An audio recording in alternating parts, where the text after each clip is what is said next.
Hello friend, welcome back my YouTube channel Galaxy Point, the world of spoken English. I am your English coach जो बदल दे आपकी सोच। तो सोच बदलते बदलते हमारा जो ये 21 दिन का चैलेंज लगभग फाइनल डेस्टिनेशन पे पहुंचने वाला है और मैं बहुत खुश हूँ कि इस सेशन को मैंने अच्छे से कंप्लीट किया।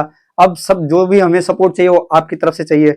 आशा करते हैं, उम्मीद करते हैं कि आप सब स्वस्थ होंगे, मस्त होंगे और जबरदस्त होंगे। तो आ जाइए अपने इस सेशन के बिल्कुल एंड पॉइंट पे यानी डेस्टिनेशन पर हम लोग पहुंचने वाले हैं। इसके बाद ही बहुत कुछ करवाऊंगा, पहले ये तो हम कंप्लीट कर लें।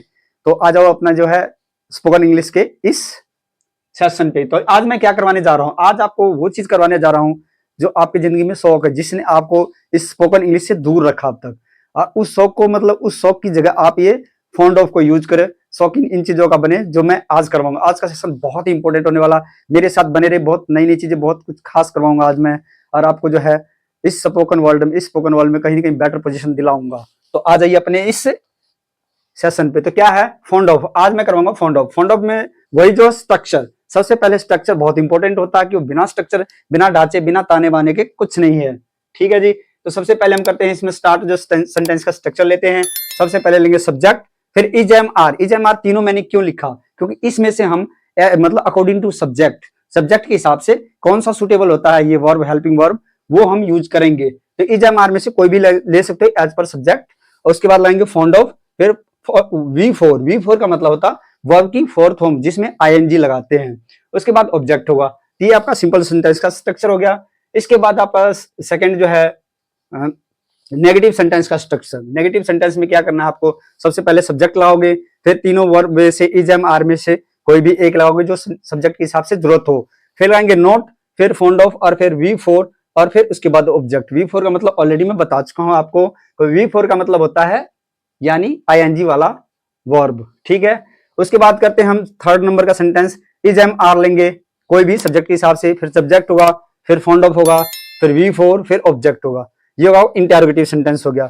उसके बाद जो फोर्थ होता है इंटेरोगेटिव नेगेटिव, उसमें क्या करना है, इज एम आर लेना कोई इसमें से एक, फिर लेंगे सब्जेक्ट, उसके बाद लेंगे नॉट, फिर फॉन्ड ऑफ, और फिर V4, और उसके बाद ऑब्जेक्ट। और एक WH फैमिली वाला, WH फैमिली मतलब WH फैमिली वर्ड लेंगे, फिर इज एम आर में से कोई एक लेंगे, फिर सब्जेक्ट, फिर फॉन्ड ऑफ, फिर V4, और फिर ऑब्जेक्ट। तो ये तो क्या सेंटेंस का स्ट्रक्चर। स्ट्रक्चर के बिना तो देखो पढ़ाने को तो मैं इससे सिंपल सेंटेंस भी ले सकता हूँ, बहुत इजी, दो चार बोलने वाला, लेकिन उससे आपको ज्यादा बेनिफिट नहीं मिला, नॉर्मल बोल पाओगे। वो आप मैंने स्टार्टिंग में बता चुका हूँ, वो भी जरूरी है, स्टार्टिंग के लिए तो बहुत जरूरी है, लेकिन उससे एक स्टेप आगे के लिए ये सब चीजें बहुत जरूरी है। हो सकता है आपको मुश्किल लगे, मैं मुश्किल से जब तक आगे बढ़ोगे नहीं तब तक आगे पढ़ोगे नहीं। तो आ जाते हैं अब अपने सेंटेंस के प्रैक्टिस पे।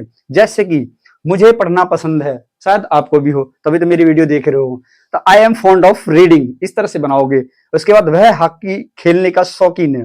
हॉकी देखिए अपना नेशनल प्ले है, तो हॉकी को एक राष्ट्रीय खेल है, इसको हम इज्जत दे और इज्जत के साथ बोले और इज्जत के साथ बढ़े अपने इस फील्ड में। He is fond of playing hockey, इस तरह से बनाएंगे। लड़कियां पिज्जा खाने की शौकीन है। अब पिज्जा के ऊपर कुछ मैंने सेंटेंस बनाया, तो देखो जब तक खाओगे पिज्जा, मतलब जब भी खाओगे पिज्जा खराब होगा नतीजा।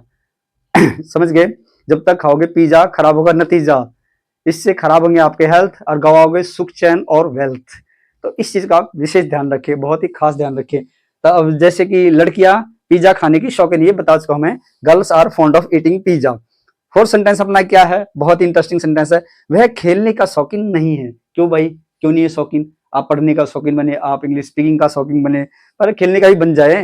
He is not fond of playing. ठीक है। अब इसके बाद जो है नेक्स्ट सेंटेंस है आपका, क्या वह खेलने का शौकीन है? बताओ, आप बताओ सोच के, क्या वह खेलने का शौकीन है? Is he fond of playing? बताओ भाई। क्या राहुल गाना गाने का शौकीन नहीं है? ये मैंने बनाया है interrogative negative sentence. Is Rahul not fond of singing song? इस तरह से बोलना है। उसे संगीत सुनने का शौक क्यों है? क्यों है भाई, बताओ, आपको इंग्लिश बोलने का शौक क्यों? क्यों आप इंग्लिश सीखना चाहते हो? पहले तो ये अपने आप से पूछे, तभी आप कुछ सेंटेंस कर पाओगे और सीख पाओगे। जब तक आपको ये क्लियर नहीं होगा कि आप क्यों करना चाहते हैं, तो आगे सोच ही नहीं पाओगे। तो why is she fond of listening music? उसे संगीत सुनने का शौक क्यों है? क्या तुम्हें मूवी देखने का शौक है? ये तो भाई पूछने की जरूरत नहीं है, 145 करोड़ आबादी में से ज्यादातर को यही शौक है, बच्चों को छोड़ के। Are you fond of watching movie? क्या आपको बहाने बनाने का शौक है? ये बहुत ही क्रिटिकल क्वेश्चन है कि आपको बहाने बनाने का शौक है। भाई है तभी तो हम लोग मतलब इंग्लिश नहीं सीख पाए हैं अभी तक। Are you fond of making excuses? अब आ जाते हैं एक, जैसे कि मैं अपने हर वीडियो में एक प्रैक्टिस सेंटेंस देता हूं आप सबको, और उम्मीद करते हैं कि इसका आंसर जरूर दे या जवाब जरूर दे, मेरे कमेंट सेक्शन में। गाय चारा खाने की शौकीन है, इसका जो है जवाब मुझे अपने कमेंट सेक्शन में चाहिए। देखिए दोस्तों, लाइफ बहुत ही प्रीशियस है और इंग्लिश स्पीकिंग डिलीशियस है। ऐसे आप छोड़ोगे तो काम बनेगा नहीं। तो प्लीज मेरे साथ कनेक्टेड रहिए और इस सफर को आगे से आगे जितने भी मैं मतलब ये सेशन चलाऊंगा या जितने भी मैं ये अपना सेशन अलग अलग टाइप के चलाऊंगा स्पीकिंग के लिए, जो जो पॉसिबल हो सकता है वो मैं करता रहूंगा। बस आपकी तरफ से मुझे सपोर्ट इतना चाहिए कि आप और क्या इंप्रूवमेंट चाहते हो, आपकी समस्या क्या है, आप क्या चाहते हो, और अपनी अपनी प्रॉब्लम शेयर करें तो उसके हिसाब से मैं और भी बेटर इंप्रूवमेंट करूंगा। तो thanks for watching my video. Keep smiling, keep growing for ever.